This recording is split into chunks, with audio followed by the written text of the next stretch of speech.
After Indiana's recent abortion law, women in the state are calling Governor Mike Pence to let him know about their periods. While some say the Periods for Pence movement is immature, those participating say it is simply a ridiculous response to a ridiculous bill. So we'd actually covered this story a couple of weeks ago that Indiana passed this intrusive abortion law that basically it bans abortion that is motivated by the fetus's race, gender, or complications such as Down syndrome. But then another provision which has caused a lot of controversy is the provision that says that the remains of a miscarried or aborted fetus has to either be buried or cremated. So the result of this, a suburban mother in Indiana, which is largely conservative, certainly when it comes to abortion rights, she started a Facebook page about 10 days ago called Periods for Pence. And it already within this 10 days has garnered over 37,000 likes, and it lists the phone numbers that you can call his office to let people know. So the woman she wants to remain anonymous because she does actually work with children in a Christian organization. But she had this to say. She says, any period could potentially be a miscarriage without knowledge. I would hate for any of my fellow Hoosier women to be at risk of penalty if they do not properly dispose of this or report it. Perhaps we should contact Governor Pence's office to report our periods. We wouldn't want him thinking that thousands of Hoosier women are trying to hide anything, would we?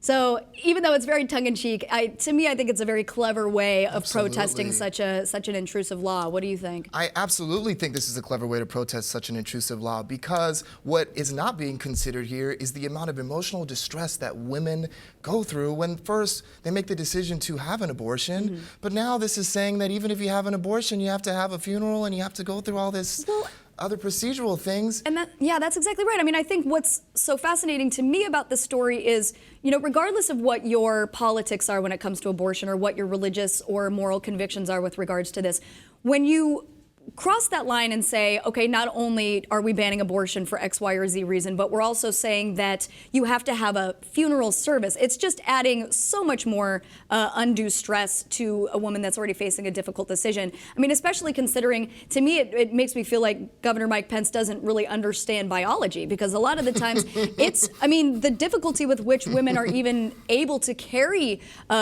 pregnancies to full term that becomes problematic. And there's a reason why people don't even tell people about pregnancies until a certain point, because a lot of times there are miscarriages, and the way that shows itself is through a heavier period. So yes, some people say that this is a very juvenile way of dealing with this, but really it begs the question, well, what do you expect me to do? I also like the idea that women they generally identify as being Republican or conservative when it comes to abortion rights, they're even banding together over this, because they're like, this has just crossed the line. As a matter of fact, an Indianapolis resident named Michelle Moore, she participated in this as well, and she says, I had a miscarriage at 5.5 weeks between my two kids. You feel very guilty. It's a horrible feeling. If someone said, now take these remains and have a funeral service, I can't even imagine how much more painful it would have been, which pretty much says my point. It's the lack of consideration for the emotional state and the psychological well-being of these women is what's most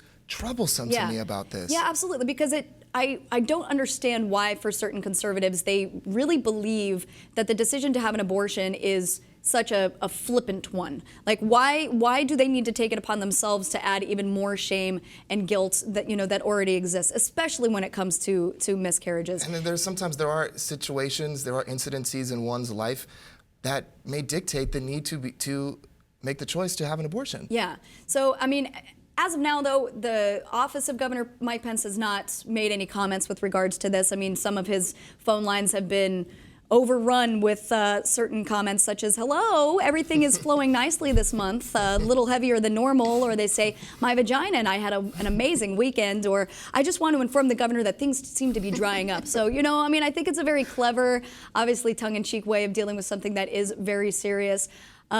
I anxiously await if the governor has anything to say, but in the meantime, Indiana women are saying periods for Pence.